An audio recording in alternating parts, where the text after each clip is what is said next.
War Thunder has a serious problem, and it's causing people to quit the game. Whether you want to call it event fatigue or the content treadmill, it's causing more and more people to quit every time something new comes around the corner. At the time of recording this, it's October 23rd. There have been 296 days in the year so far, and War Thunder has had events going for 157 of them. That is 53% of the days so far this year. There have been more days this year where events have been going than there have been without. And that's without counting the battle passes or the pages of history events. The number of days without events would go to 0 if I were to count those. There is 2 months left in the year, and there are still 4 major events left for the players to get through. Halloween, the release anniversary, Operation Winter, and Christmas. Altogether, those events will last a little over a month, and that's not even counting any of the 3 or 4 day mini events that Gaijin sprinkles throughout the weeks. This is causing people to quit the game. Every time I release a video covering a new event, I always see people in the comments complaining that they don't have time to do the event, or they won't be around for the event, or they're still burned out from the last event. And like I said earlier, if I were to add the battle passes and pages of history events to the conversation, there would be an ongoing event constantly. I've played War Thunder for hours every day for the last several years at this point, and it's even been too much for me. I haven't touched a single page of history event so far, and I have no intention of ever doing them. So what is Gaijin getting out of this if they're pushing away some of their most loyal fans? Player retention. Because in the eyes of player retention, 3 players that play 2 hours a day is better than the 1 player that plays 5. Now you might tell me that Gaijin does care about the players that play a long time because they're more likely to be whales and spend a lot of money, and I'd respond that Gaijin cares about finding new whales. By every metric, War Thunder is doing better than it's ever been. We only have Steam data to go off of, but I think it paints a pretty good picture of what's going on. For the first 6 years after War Thunder's release, the game had a very small but steady amount of growth in players. In 2013, the game was reaching peaks of 22,000 players on Steam. By 2019, War Thunder was only up to peaks of 27,000 players. For a niche game made by a developer that most people have never heard of, those are some pretty respectable numbers. And then 2020 hit. July was War Thunder's worst month in 2020 after the start of the pandemic. It peaked at 30,000 players. War Thunder's best month in 2020 was November, where the player count peaked at 56,000 people. It's now 2 years later, and once again July is the game's worst performing month, with a peak at 56,000 players. Last month in September, we had a peak of 75,000 players. As you can see, War Thunder has experienced growth that I can only describe as explosive over the last 2 years. And with that growth, Gaijin introduced more ways for people to spend money in the game. And this is where we get back to events. Have you ever noticed that Gaijin always has a system for you to pay your way through an event? In the small little 3-day events, you can just buy the reward decal for a few hundred golden eagles. Moving up to star task events, if you don't want to grind out the stars, you can buy those too, for 999 golden eagles a piece. And when you move on to the crafting events like the one that just ended, that's when you really have to pull out your wallet for some Gaijin coin to start buying things from the player market. With War Thunder having a player count that's doubled in the past few years, how many of those players do you think have spent money in the game? How many of them have bought their way through an event? For every player that quits because of event fatigue, another one just takes their place, and every new player is another chance for Gaijin to catch a whale.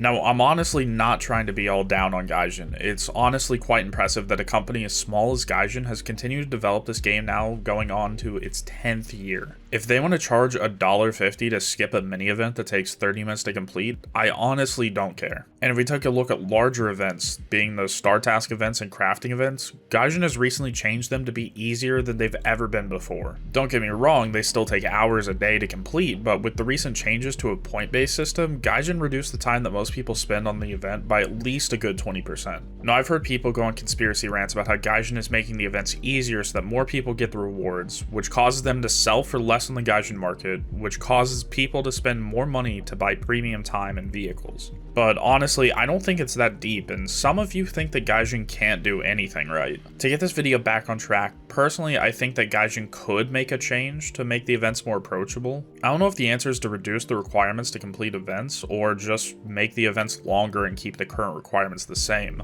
But with the recent changes to event requirements, I think that Gaijin is interested in more players completing these events. Now, Gaijin just needs to go back to making the event reward vehicles unique, or at least more interesting than yet another American light tank or German Leopard. Who am I kidding? We just complained that the unique or interesting vehicles aren't part of the tech tree. I don't really have a similar video to point you towards, but here's the video where I covered what advanced tech Gaijin might have been testing in the April Fool's event this year, and here's a video that YouTube thinks that you'll like.